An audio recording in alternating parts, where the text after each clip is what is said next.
So I've got a great-great-great-great-grandfather in my gun sights now, John Hicks, settling here in the late 18th century, in the late 1700s, and that's a heck of a way further back than I ever thought we'd get in such a short space of time. When John Hicks arrived in 1760, the province was largely uninhabited, with only a few pockets of indigenous tribes and some isolated French settlements. To find out why his ancestor came to Nova Scotia, Richard is traveling to the nearby village of Hall's Harbour, where he's tracked down another descendant of John Hicks, his distant cousin, Henry Hicks. Well, by the size of that sign and the location of this drive, I'm expecting quite a special house.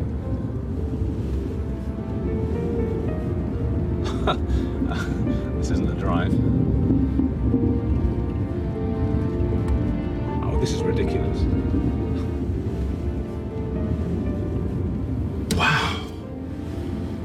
Oh man, this is like something out of the movies. What a beautiful house. A beautiful house.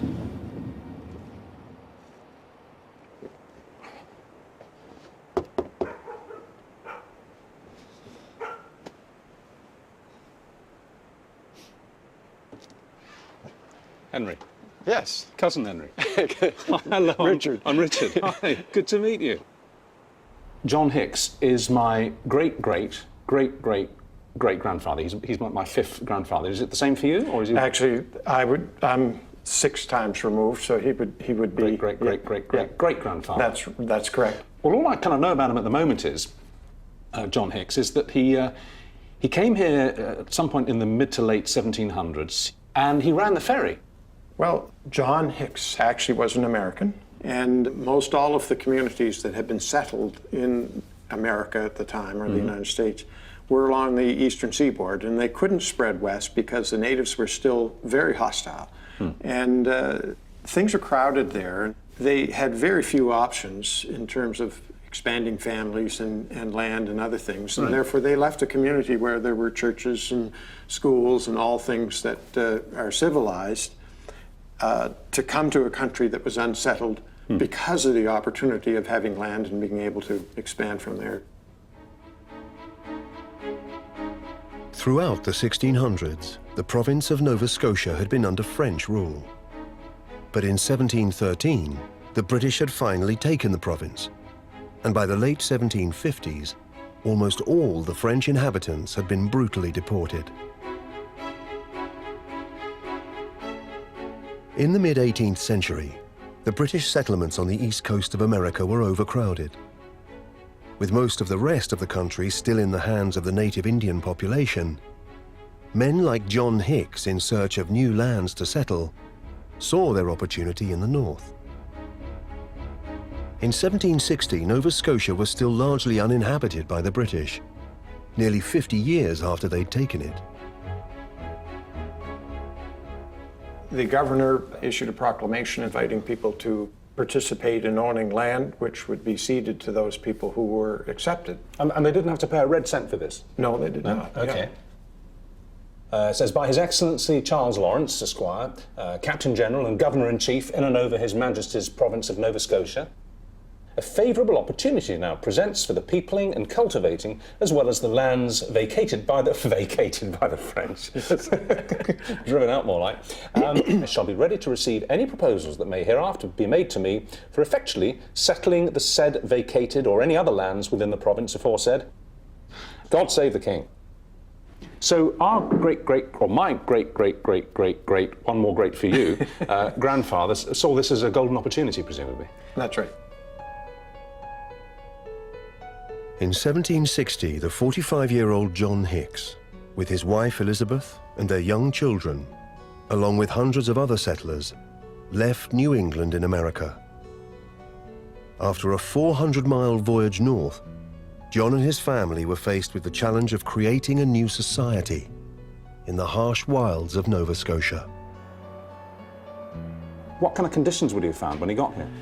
Well, there was still a threat from the French, that those that were not expelled. There was also a threat from the native population, and therefore there needed to be some protection in terms of a garrison and so on. Right.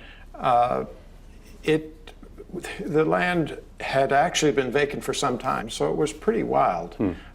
Those who came, including John, would bring everything, their furnishings, their whole life. What did they do? Did they build a log cabin to begin with and then sort of improve it from there? Were they living in tents? I mean, what was the deal? They would have built homes, and some of them even brought their structures with them. Prefab homes? Yes, and so they would have just cut it right out. And so this is a little bit like in later generations, the settlers who went west. They put everything in the wagons and lit out. Absolutely. In this case, they came by boat, and it's hard for us to envisage really what they came to, but it was really very rudimentary in terms of anything. So he was an American to begin with. So I've come to the end of my Canadian ancestry, my Canadian family tree.